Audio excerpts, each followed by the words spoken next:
Queen. Ayan. Ganda naman ni Miss Julian.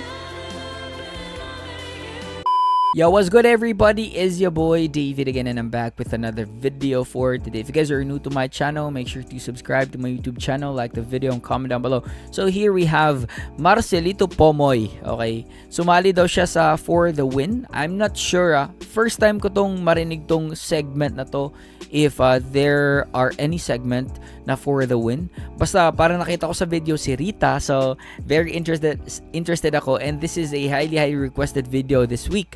So yan, mag-react tayo. Please do follow my Facebook page, David Lanyas, and on Instagram, realdavid_29. So yeah, with no further ado, let's jump right into the video. Let's go.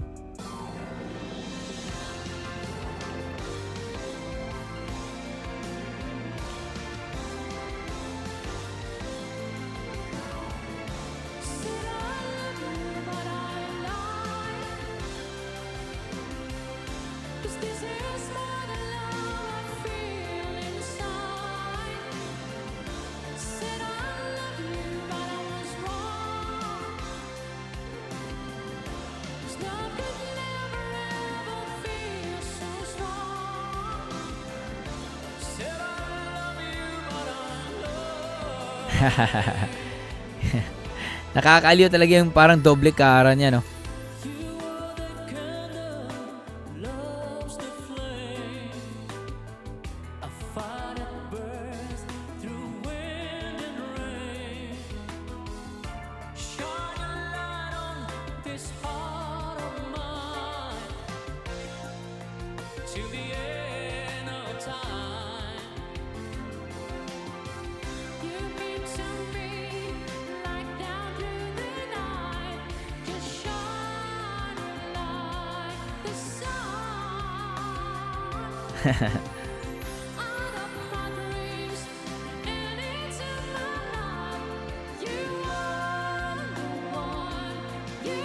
May nag-harmony, oh.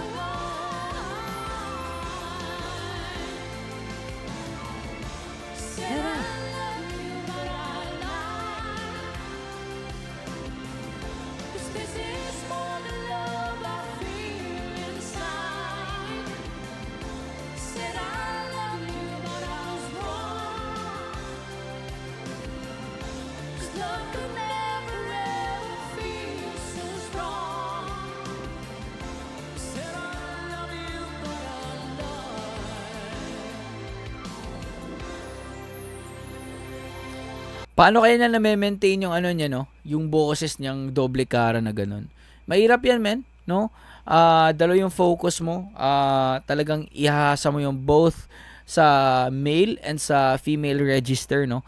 Because kahit magaling ka na, the fact na you're in the business of music dito sa Pilipinas, no? Nasa industriya ka ng musika, kailangan pa rin ma-maintain yan kasi the market, the industry is very competitive. Sino ba to?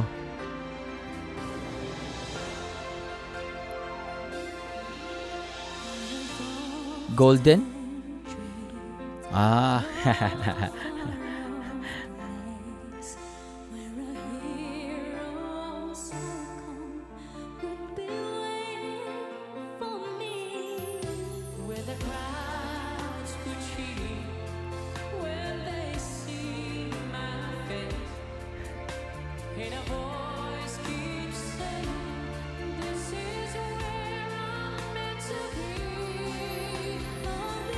Go the distance.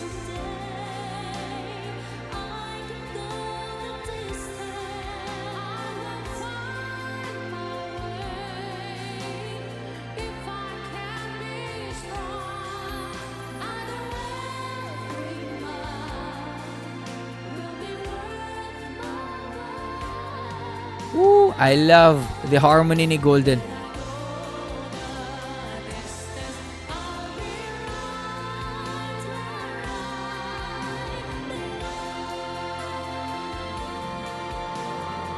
May bridge part pa to.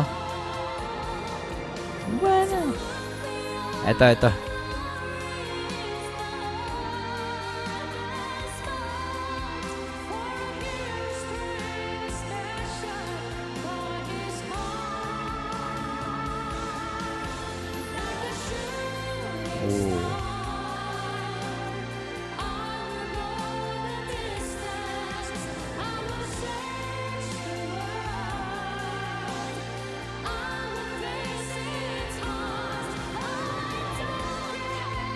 sing.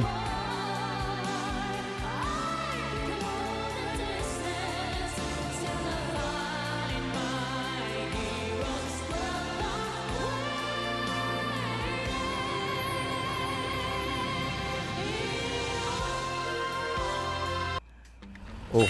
May free shipping araw-araw sa shop. Ayan.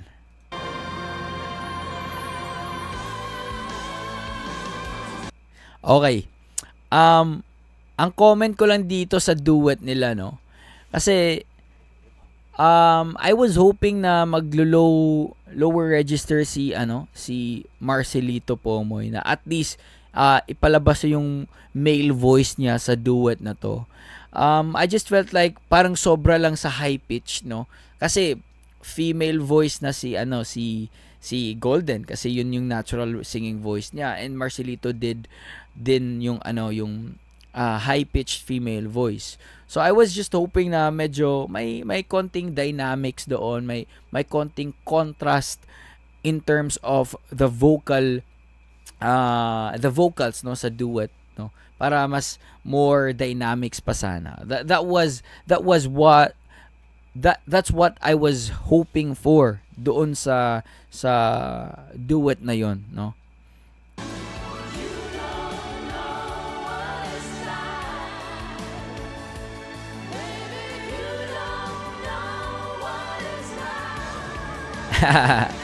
Rita.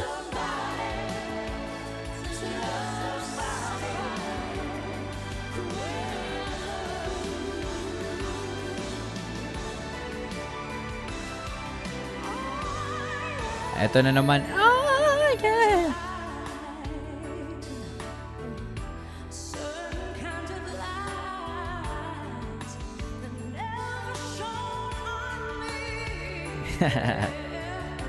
Easy.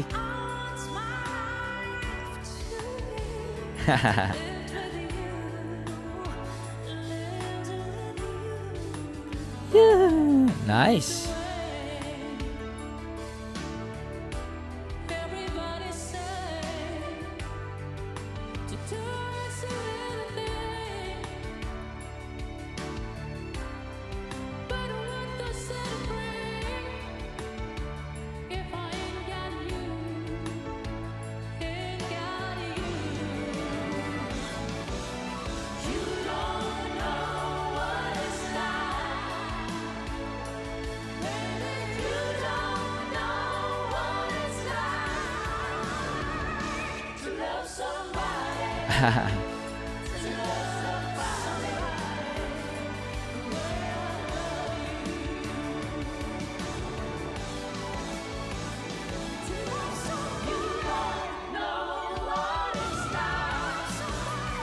Woo! Sing.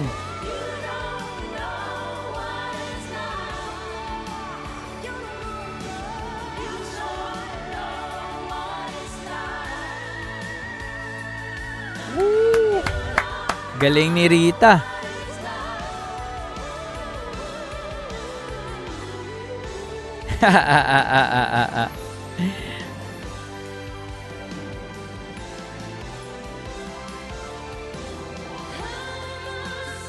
Queen. Ayan. Ganda naman ni Miss Julian.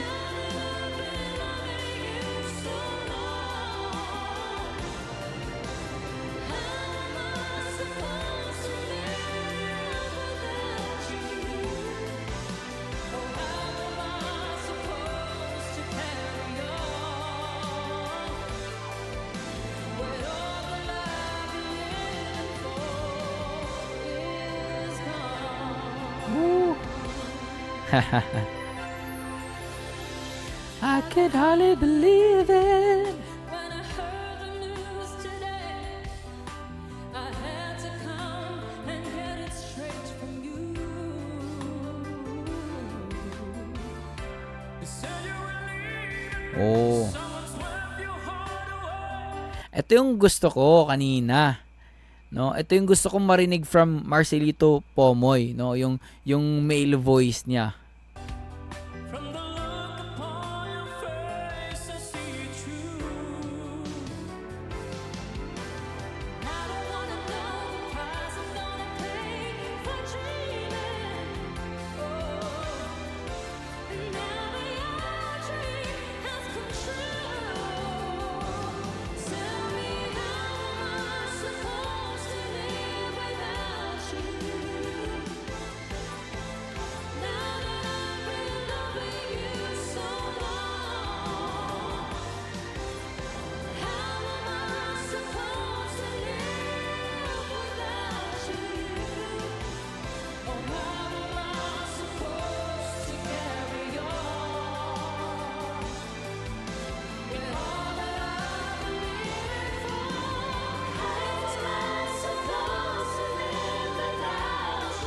Woo!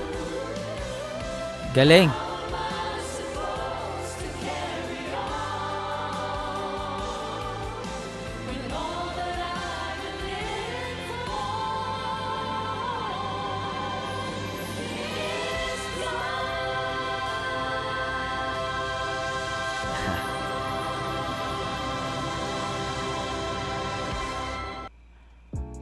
Okay.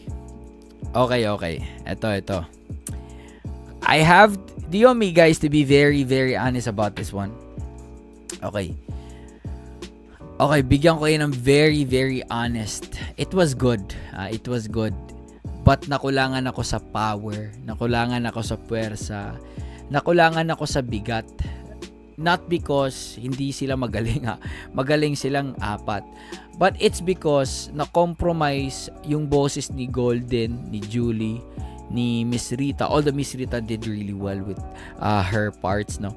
I mean, na-compromise kasi Marcelito's high-pitched voice, hindi naman ganoon kapuwersa, hindi naman ganoon kabigat. Kasi nga, naturally, mas puwersado or mas may puwersa yung male voice niya.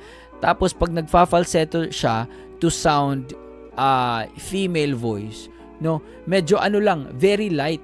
Walang punching power. No, walang punching power. Kaya nga minsan pagka nag-harmony sila sabay-sabay, lumulubog yung boses niya o nasasapawan. Kasi nga naturally, yung tatlong babae, may puwersa talaga yung boses nila because naturally they are female. Okay? And female yung boses nila. So, ikukumpara mo yung puwersa ng parang kay Marcelito Pomoy na quality ng kanyang falsetto to female quality at saka yung boses babae talaga na naturally pang babae, mas may puwersa talaga yung natural. Kaya medyo nakulangan ako sa power kasi yung mga kanta pa naman sana is dapat may puwersa, no? Hindi ko na feel because I just think na na-compromise talaga. It's because na ayaw din siguro nila na malubog masyado yung boses ni Marcelito Pomoy. That's why I said earlier na kulangan ako dun kay Golden at saka kay Marcelito na duet because I wanted to hear more of male vocal quality ni Marcelito because nakulangan talaga ako, and that's my very, very, very honest assessment, no? Pero all in all, in general, it was a good performance. They were able to pull it off. Yun nga lang, in terms of power and energy that is coming from the vocals, nakulangan talaga ako. Yun lang. So yeah, I am very honest with that one. No sugar coating. No. Anyway, that's it. Hope you guys enjoyed that one and thank you for requesting this. And see you guys on my next video. Peace and God bless you all.